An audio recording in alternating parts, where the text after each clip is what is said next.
Be sure to subscribe and click on the bell for notifications on future uploads.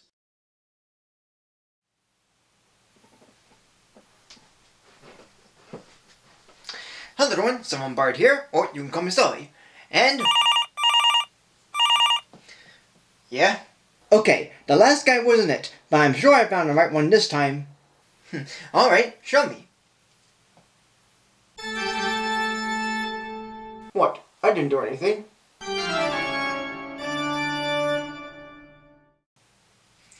That's not a guy in a mask. You sure? He wears it every day. I'm pretty sure a box for a head isn't a mask. So you don't think it caused you to teleport? Very likely. Okay, I'll keep trying and finding.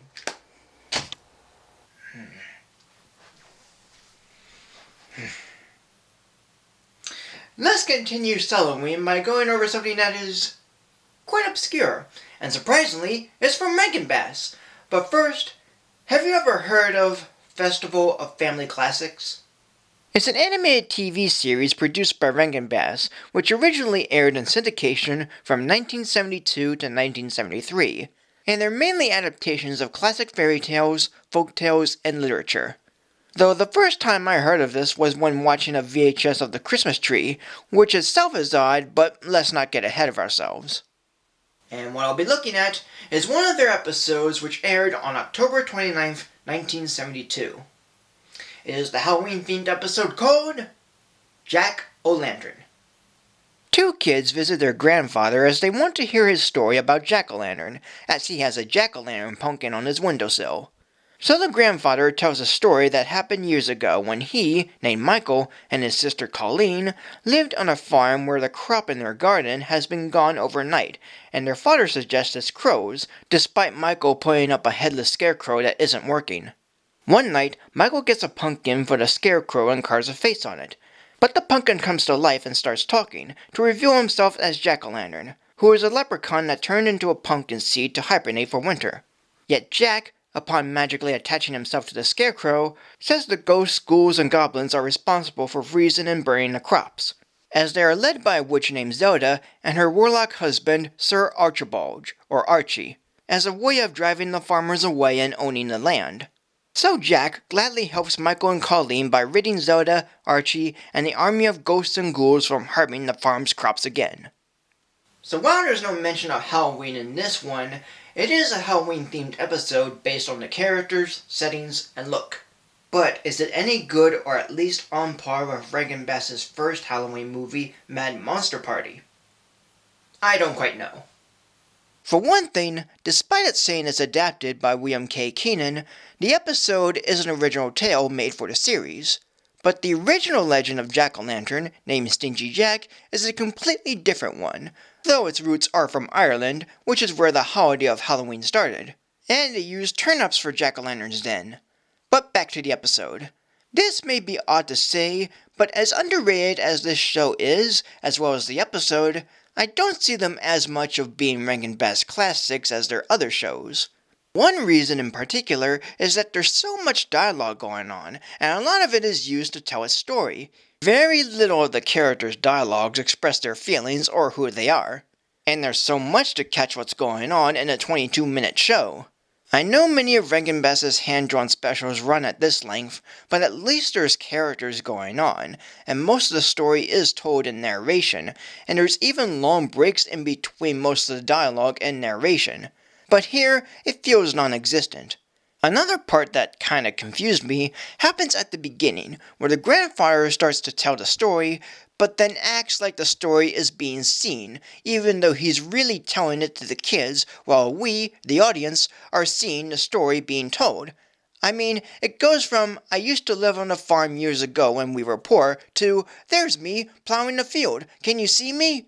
It's like in The Easter Bunny is Coming to Town, where S.D. Kluger's telling the story, and then somehow sees himself as a kid in Kidville.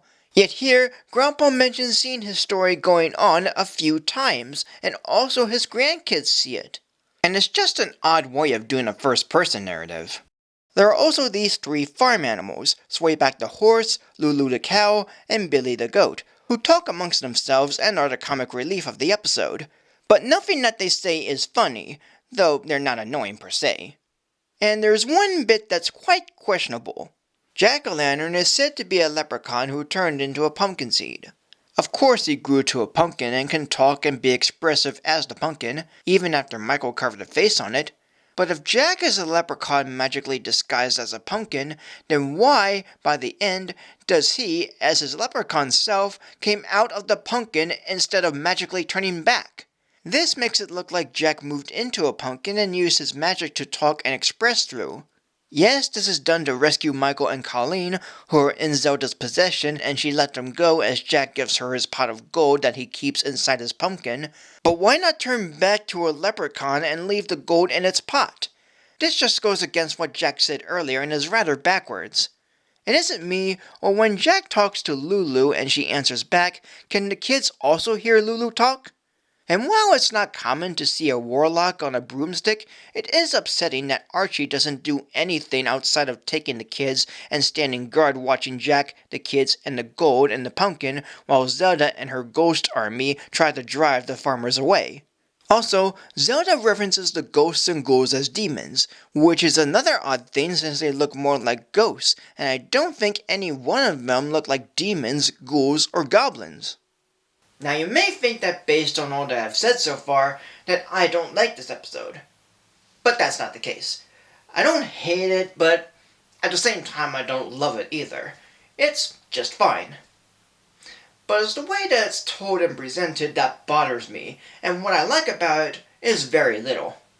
Like, even though Archie doesn't do much in the episode, I do like this bit where he shrugs before taking the kids. I don't know why, but it makes me chuckle.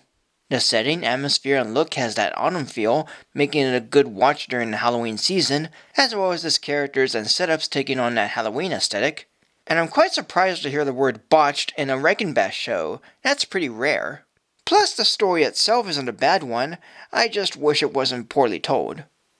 As a whole, this episode is fine.